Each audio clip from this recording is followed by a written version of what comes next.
We are built for this network, for the strong, not the weak.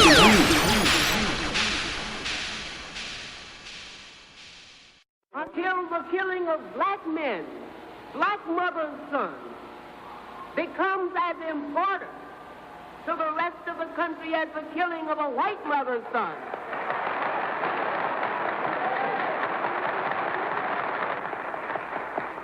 We who believe in freedom cannot rest until this happens. We who believe in freedom cannot rest. Freedom is a constant struggle.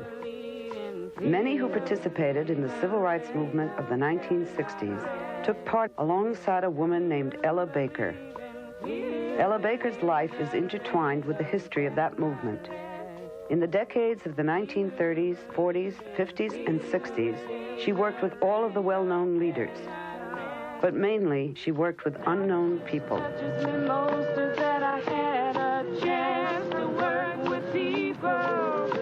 During the 1940s, Ella Baker traveled for half of each year as field secretary and director of branches of the NAACP, the leading civil rights organization of the time.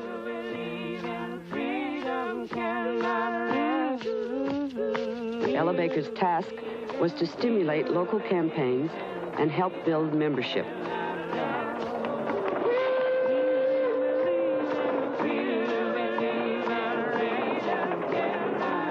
Her schedule for a week in Georgia in 1942 reads: Thursday, Savannah. Friday, Macon. Sunday, Columbus. Monday, Savannah Mass Meeting. Tuesday, Brunswick Mass Meeting. Wednesday, Waycross Branch Meeting. Thursday, Augusta Mass Meeting. Friday, Athens.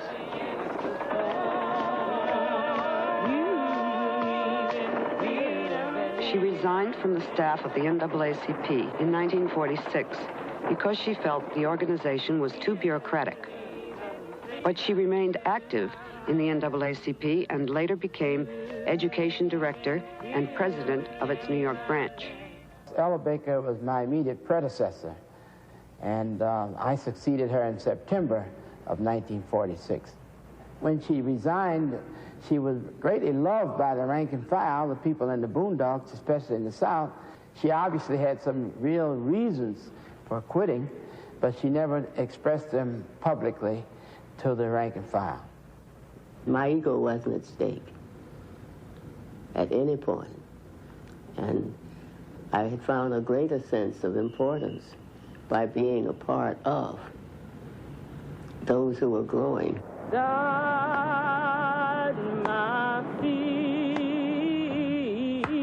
while I run this race. On the day that Rosa Parks refused to move to the back of the bus, the modern civil rights movement began. The Montgomery boycott of segregated buses brought thousands of people into the streets and created a new era of mass protest.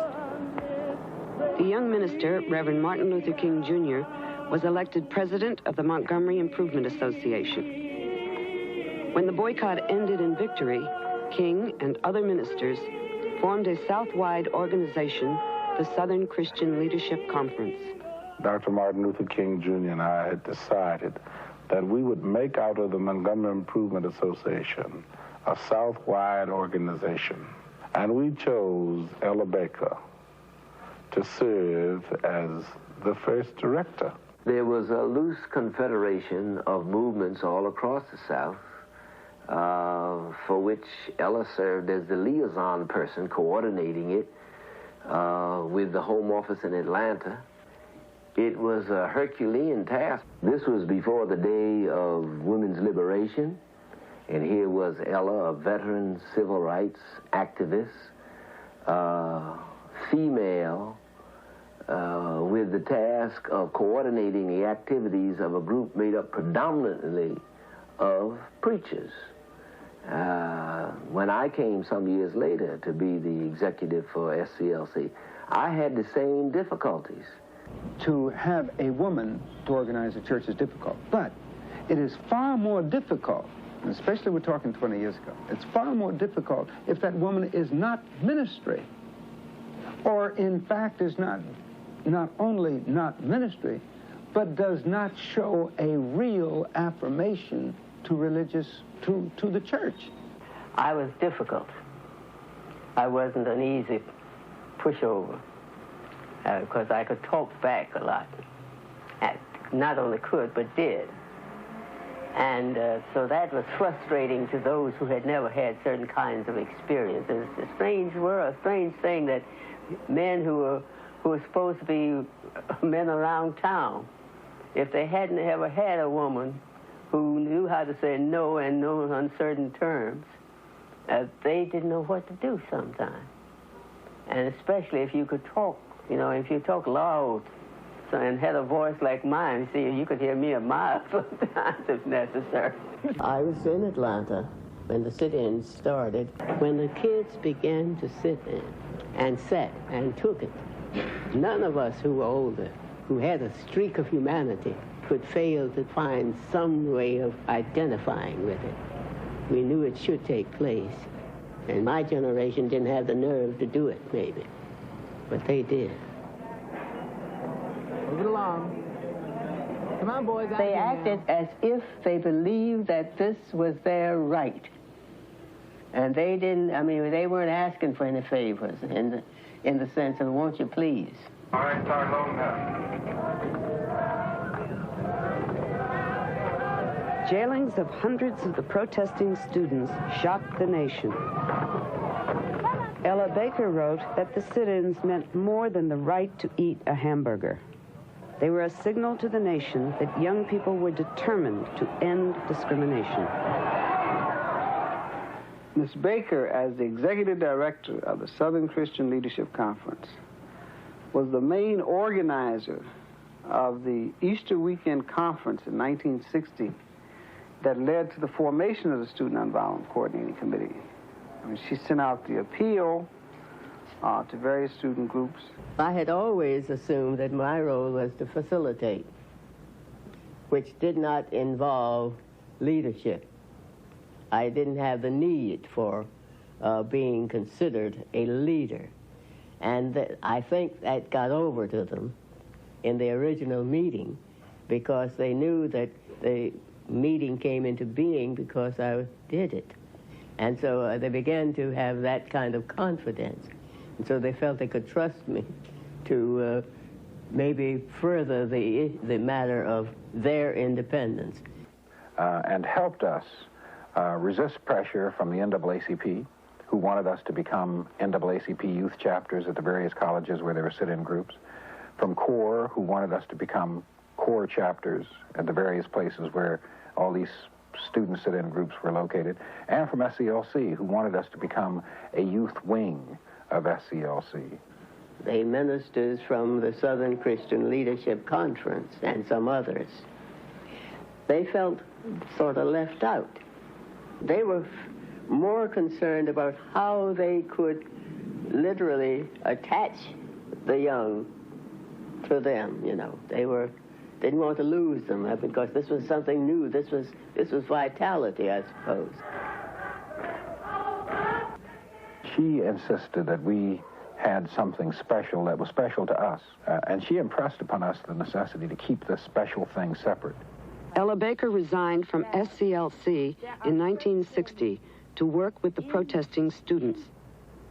The most vivid memory of Ella Baker that I have is her sitting at these SNCC meetings, which ran for days. You didn't measure them in hours, they ran in days, with a smoke mask over her nose, listening patiently to words and discussions she must have heard 1,000 times. Most of us can't be patient with ourselves. I mean, for someone else to be patient with us was probably one of the most important things that she was able to bring to SNCC as a group.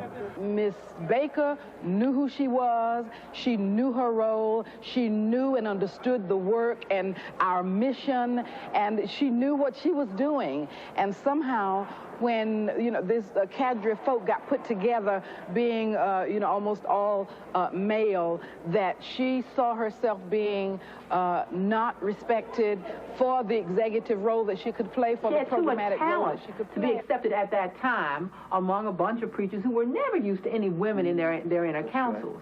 But remember, she was a peer of theirs. She was demanding equal time, and they were not ready for that. She was about raising hard questions outside of their normal ambit, and we ate it up. Friends, brothers, and sisters in the struggle for human dignity and freedom, I am here to represent the struggle that has gone on for 300 or more years, a struggle to be recognized as citizens in a country in which we were born. I have had about 40 or 50 years of struggle, ever since a little boy on the streets of Norfolk called me a nigger. I struck him back, and then I had to learn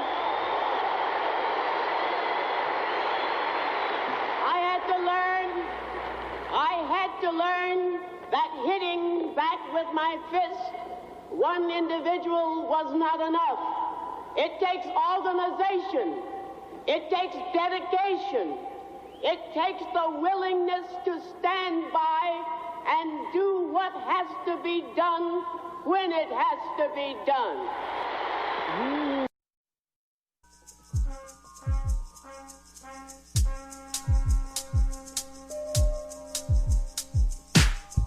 It's your boy D Greatest from South Central. Tune in on Sunday for Sunday Night Love Jones, 4 o'clock, 7 o'clock Eastern Standard Time, and on Mondays for Monday Night Love Jones, 4 o'clock, 7 o'clock Eastern Standard Time, for good music, good conversation, and good vibes. It's all about the love. Yeah, man.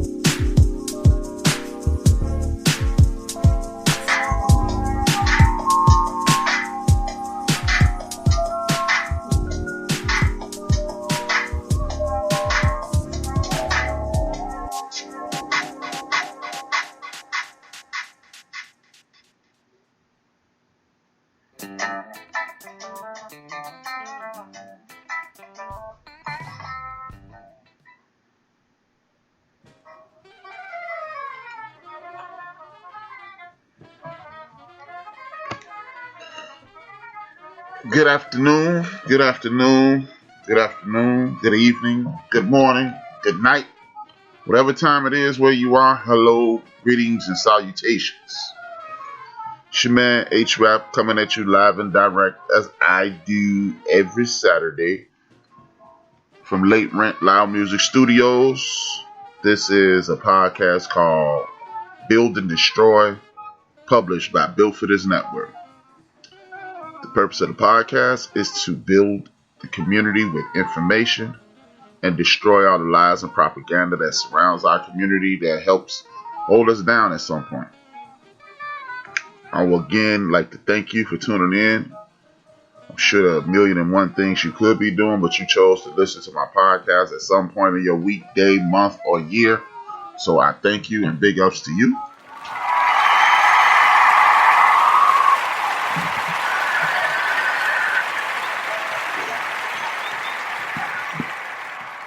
I'd like to give homage to my ancestors. If you listen to any of my shows in the past, you know it was always taught to me. It was taught to me that anytime you are publicly speaking, you should acknowledge your ancestors, because without them, there is no you. You acknowledge them by sending up respect and peace, and they send you down blessings and even more peace. Thank you to my ancestors. You have been pivotal in my development.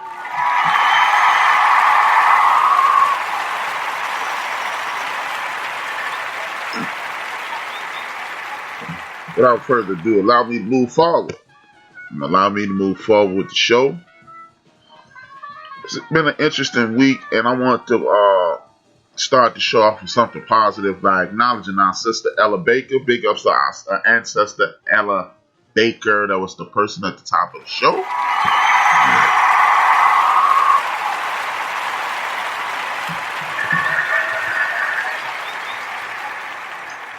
The reason I started off with the ancestor is because a lot of the things that are going on right now, a lot of people, shout out to Karen Hunt and Dr. Gray.